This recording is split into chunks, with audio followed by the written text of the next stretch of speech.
Welcome to Season 10 of Purposeful Empathy, a show that is dedicated to amplifying the voices of people from across the globe who understand that the world needs more empathy and are doing something about it.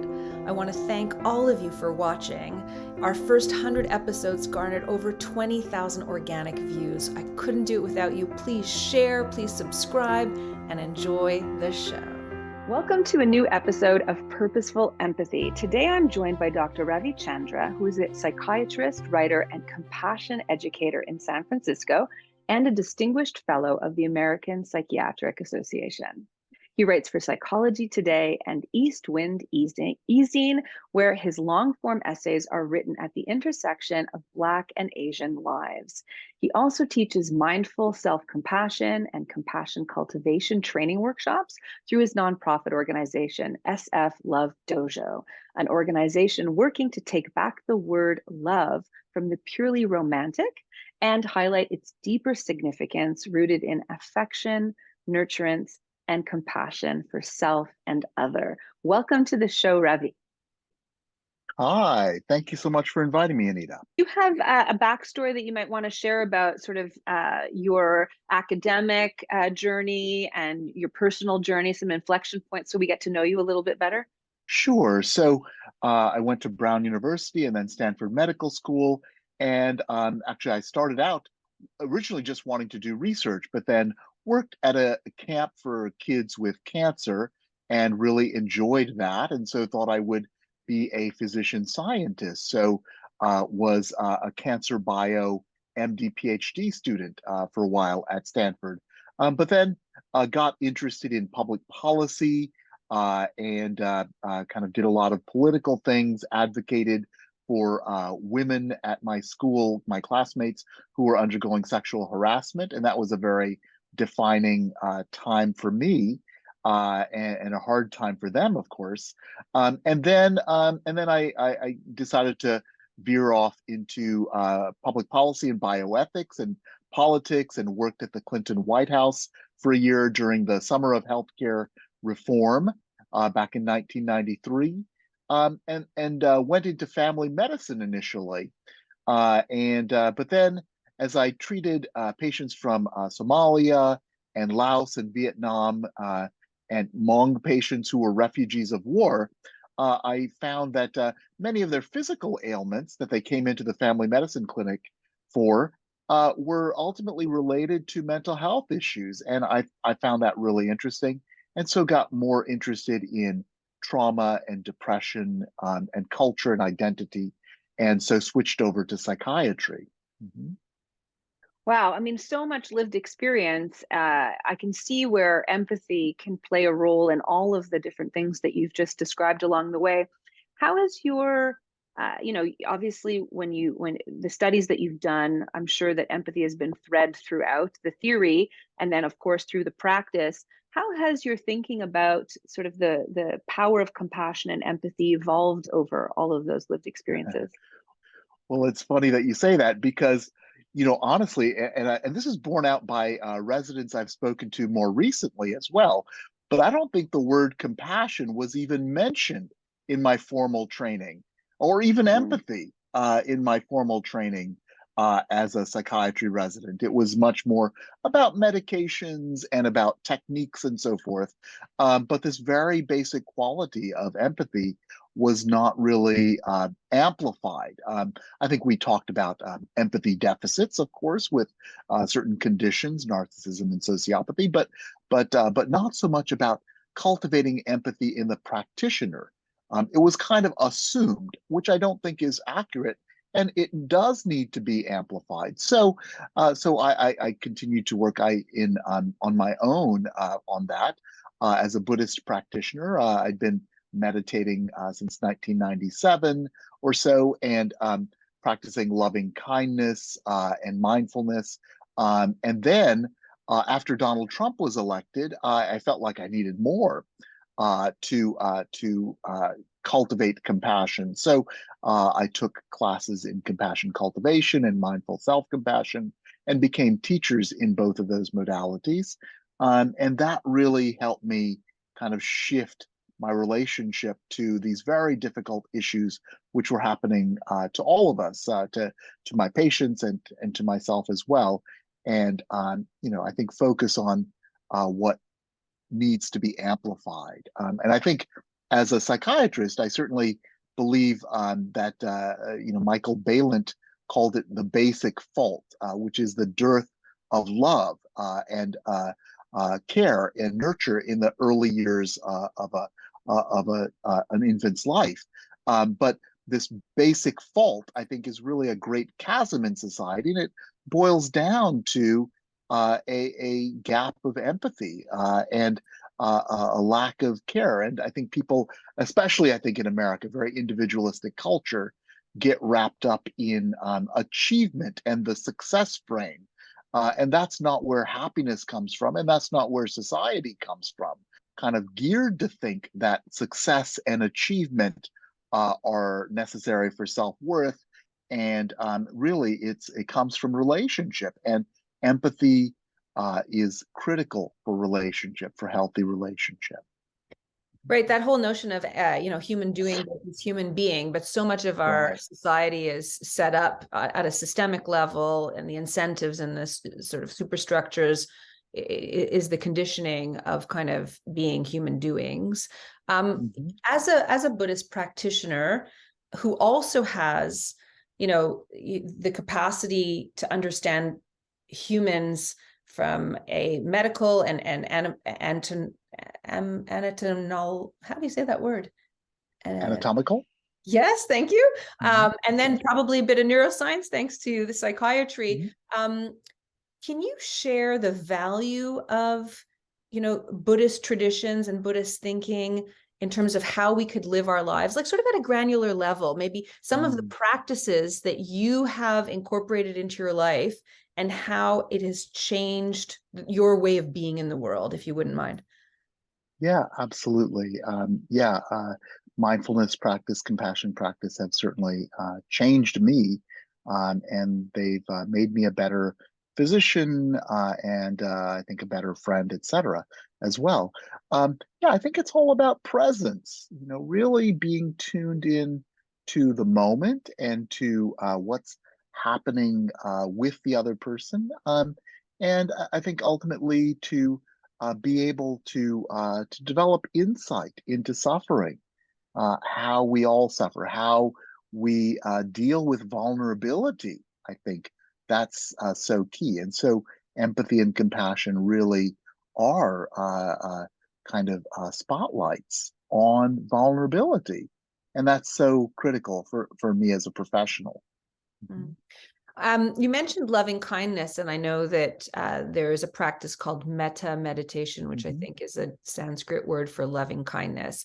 mhm, And I'm asked, how can we become more empathic if we want to try, right? If we want to develop that skill. And so one of the ways that I offer is like a loving kindness meditation that you could practice this, right? Do you do that? Because some people yes. struggle with that last bit. Like, how do you Mhm, empathize with someone who's hurt you or disappointed you or that has ideological way of seeing the world that is so opposed to yours? mm. How do you extend empathy to Trump or the MAGA followership? I'm just curious your thoughts on that. Yeah, it's a work in progress, as we all are. And I think we start where we can, and then we work our ways up to it. And certainly, I feel that well, abusive power is really the central problem in the world. So I think just having a broad insight into the effects of abusive power is so important to have allyship and connection and solidarity with people who have been abused and by systems of power, by cultural forces like racism and sexism and homophobia and all of that. And so that's the first stage, and then I think recognizing, I think trying to, I say my definition of love is remembering to like people who sometimes make you feel bad. So I think that's, it's like, that starts with a family, of course. I mean, sometimes our family members make us feel bad, and we have to remember to like them, and that's my definition of love. And I think the same thing with people who are on the opposite side of this political spectrum, just remembering, yeah, they're humans too. They're human beings, just like me, and they have been perhaps they perceive the world differently. They've been told to perceive the world differently, and that creates a barrier and a division, and it's amplified by political leaders and extremists who want to rile them up. And but I think my mother lived for 30 years in a small town in Georgia, where um, she would say she could wake up in the middle of the night, and if she had a problem, she could ask a neighbor for help. It's very kind people, she would say. But 85% of them voted for Donald Trump. So that was always kind of a disconnect for me. So how could these basically mostly pretty nice people, dependable people, uh, basically pull the voting levers against people like me and like her on a very fundamental level? I mean, believe that people like me were the cause of problems. And I think, basically they have not been exposed to diversity. So if I can empathize with their positions as people who have not been really exposed to demographic diversity and really scared of us, and so in a flight from that fear, they kind of I think they can get paranoid about people. So that's one way where empathy and just being grounded and helps to bring me back from really being terribly frustrated by them. Yeah, and you have a sense that empathy's been on the back burner in sort of the political landscape of North America. Why do you suppose? Well, I think empathy is subordinated by power concerns, and it's always, I think, all cultures have had this battle between power and love, throughout our histories since the agricultural revolution, I think. And so, so I think it's we're at this inflection point where we're definitely seeing the effects of all of that, and how to bring back relationship, empathy, love, compassion, and make those primary as opposed to dominance. And I write a lot about the how the social dominance orientation vies with what I call the relational, contextual, and cultural orientation, where we view each other as equals, and as fundamental participants in life rather than people we can dominate and use and subordinate for our needs. And so that's a very different way of thinking. And so I think we can, there we have to. I think every one of us carries a little bit of probably both of those tendencies. And as humans, we can decide what to cultivate and what to promote in each other. So it's like what do we allow to spread in our own minds and hearts. If you're enjoying this conversation, I bet you'll love reading my book, Purposeful Empathy, Tapping Our Hidden Superpower for Personal, Organizational, and Social Change. We are living in the era of a massive empathy deficit, but humans are wired to care, and we can become more empathic with practice. And the more you do, the better you'll feel. Please visit your favorite online retailer and order your copy today. You have a sort of unique identity. How has being an Asian American helped you understand empathy? Well, I hope that I was already an empathic person to begin with, but I think experiences of marginalization, racism, feeling somehow subordinated by the dominant culture, gave me, I think, more of an understanding of how other people faced hardship and suffering, and so made me naturally more allied with them. So yeah, so I think being an Asian American, particularly in this time of change, and particularly when so many national and international forces, especially during COVID, were targeting Asians and Asian Americans, really amplified my empathy and compassion for others suffering. So, whether it's Marianne Williamson talking about a return to love, I mean, I've often said that empathy is the most powerful human emotion, second only to love. And so you Mm-hmm. place a strong emphasis on love, right? This Mm-hmm. pathos that's not sort of romantic love. Could we just dip deeper into, because I know it sounds a little bit kumbaya, but I think you've spent a lot of time really reflecting on the power of love if we Mm-hmm. unleashed it, if we leveraged it, if we allowed it to flourish. What do you think it would enable at an aggregate level, but also what gift would it be for us at an individual level in terms of healing, this power of love? Mm-hmm. Well, yeah, I think it's the only thing that will work. I mean, at the end of the day, it's all that really works in terms of whether we have a family member who's suffering, or whether we ourselves are suffering. Of course, we need technical skills. We need know-how to solve problems, but love, compassion, and empathy really connect us, or amplify the connection that perhaps we're not aware of. And without this sense of deeper relationship and presence, we can really get lost. I think so. This is I think with social media is one thing that kind of surfaces the problem of belonging, or the issue of belonging, and I think really fundamentally.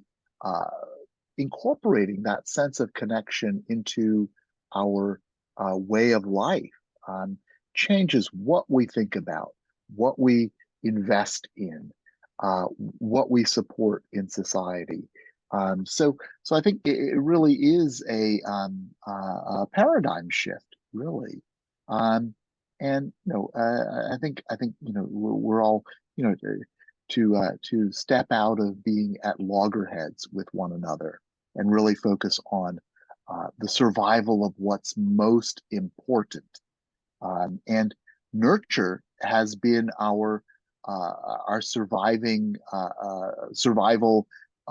strategy for all these hundreds of thousands of years, evolutionarily, and empathy and compassion are central to those. Hmm.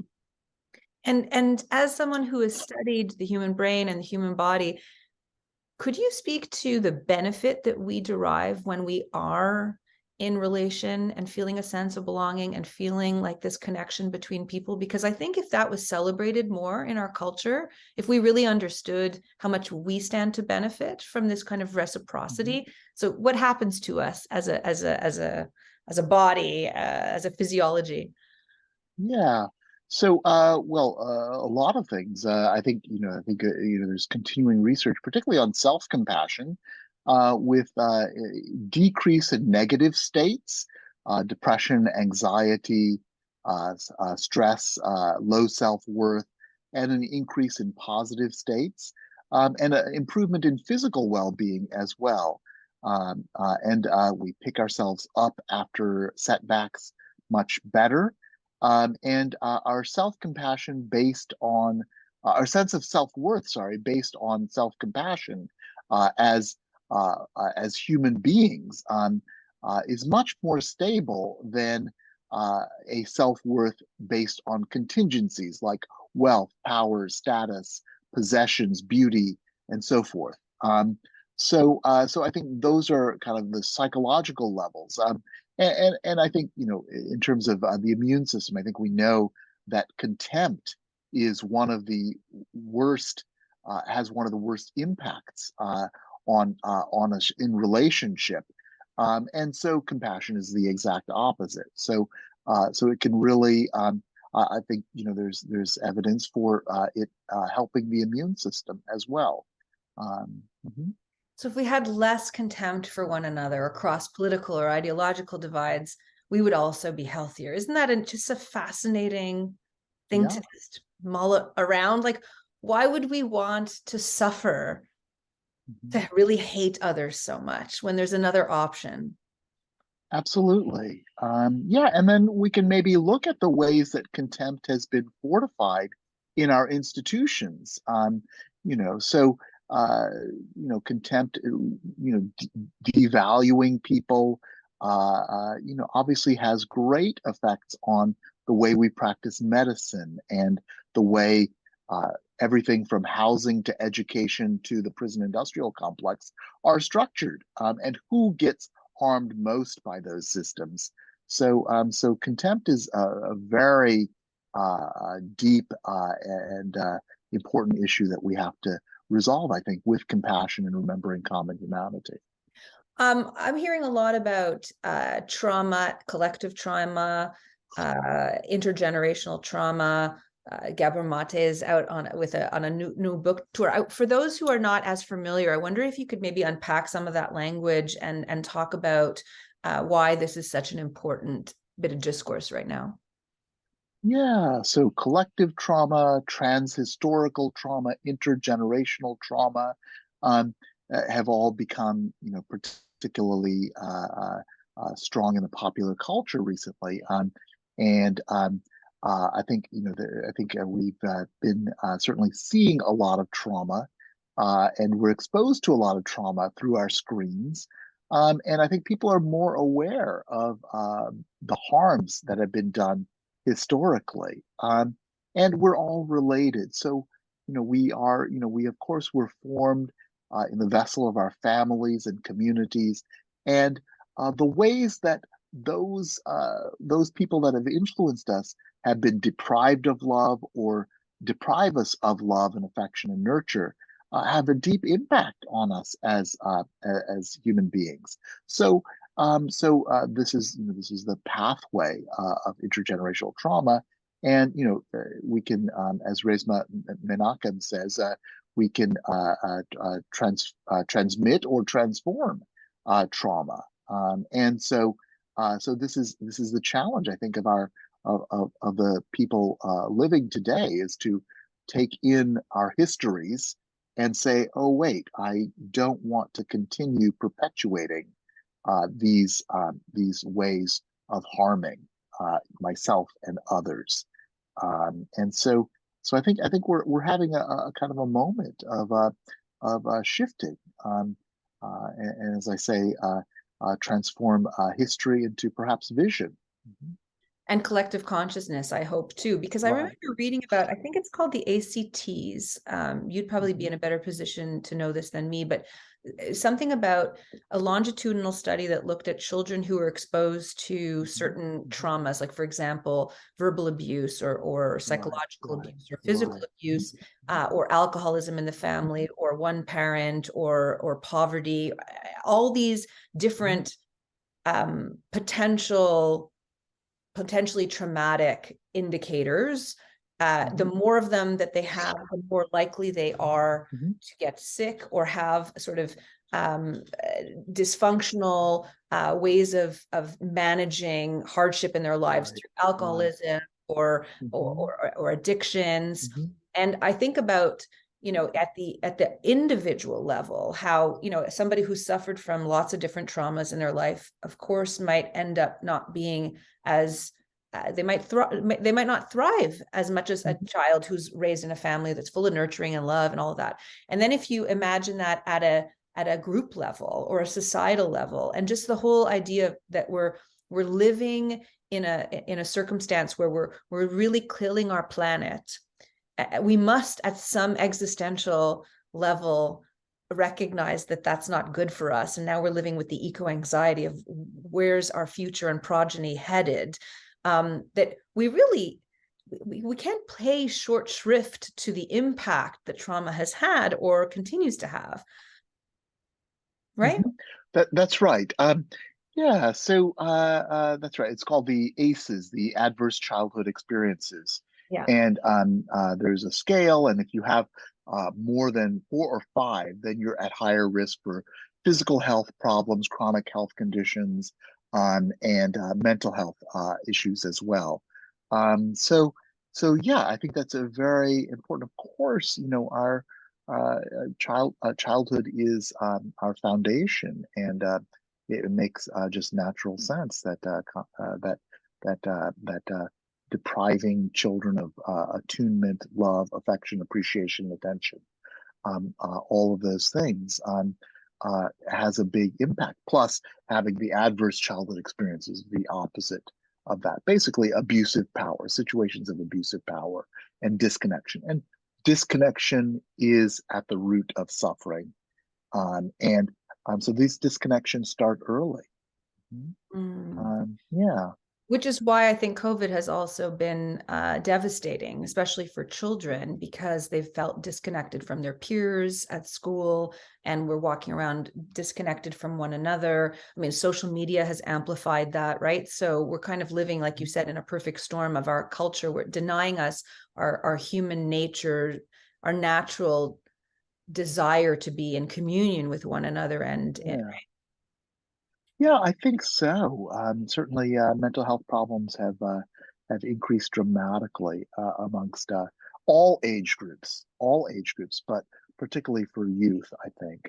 But I think we can repair pretty quickly if we're because we are social beings. I think we have that natural possibility, but we have to place appropriate attention on it. I think my hope is that more people have now realized the centrality and importance of relationship, and more people are amplifying that in their lives.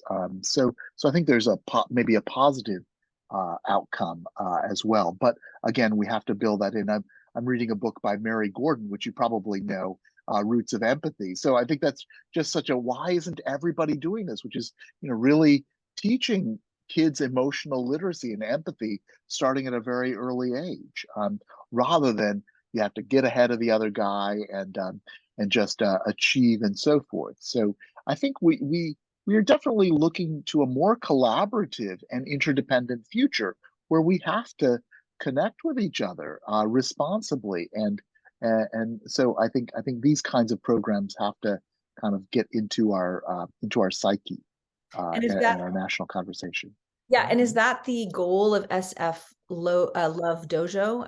Tell us a little Mhm. bit about this Yeah. effort.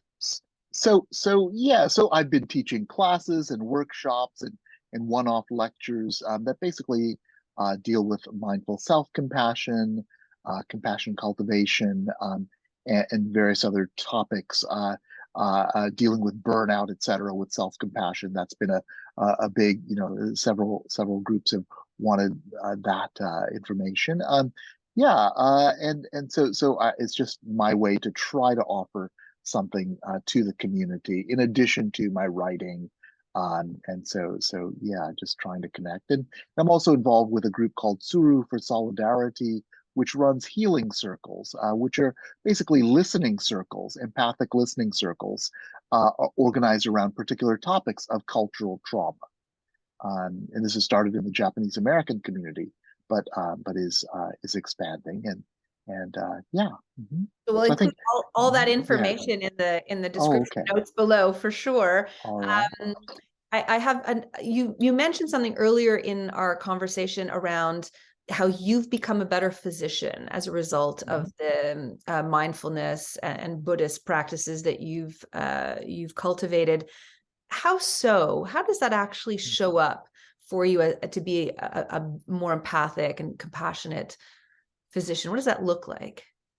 Well, I think it's basically just as I said, just being really present, and hopefully the therapy hour is supposed to be better than the rest of the person's week, and so being caring and understanding, that's so important. So I think the empathy and compassion help me understand people better, and I kind of get where where the psyche trips up on self, and particularly around issues of self-worth, I think are so important. So people become people through other people, right? The Ubuntu proverb.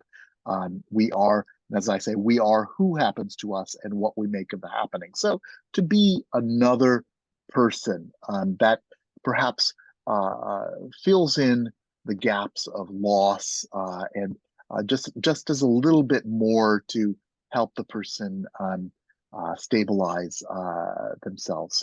So I think we all are so dependent on the people we've known, so just to be one more person in their lives who's there for support and understanding. Mhm. You have such a lovely voice. I just Oh, noticed thank you. now, like, oh, I keep wanting to ask more questions because I just love listening to your voice. You should do some radio Oh, work. thank you. A last question that I love asking my guests, if you'll indulge, Mhm. is if you can think of a time in your life when you were on the receiving end of empathy and what that meant for you. Mm, mm. Um, yeah, I can think of many situations. Of course, I'm very fortunate to have a mother who's very empathic and compassionate and kind. And uh, uh, uh, yeah, I think I would say. Well, let me just say, I think just a psychiatrist that I worked with, just being really kind of getting me in a way that other folks hadn't, and really being supportive of my pathway, which and my shift in direction from family medicine to psychiatry. So I think he saw it. He saw something, and that was just so gratifying to have an older person, experienced person, acknowledge and appreciate me, and say that my experiences actually were not a problem, but in terms of dealing with abusive power and racism and so forth, but actually could be the source of insight and help other people as well. Mhm.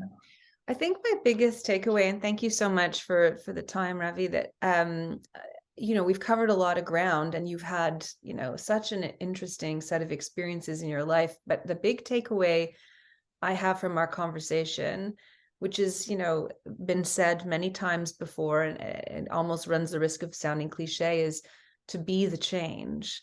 I feel like you are suggesting or offering to listeners and viewers that if we do take the time to slow down and be human beings and reflect with love and with kindness on others, that we could unleash a torrent of positive change in the world that's much needed at this moment. That's what I'm taking away from the conversation.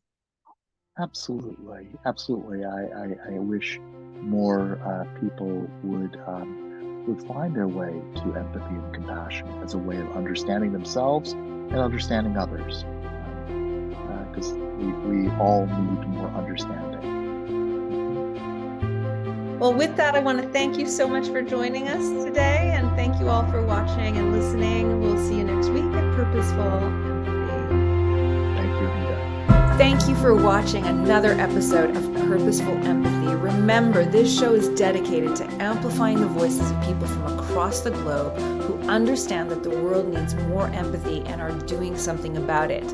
If you want to get involved, share this video, subscribe to this channel. See you next week. Thank you so much.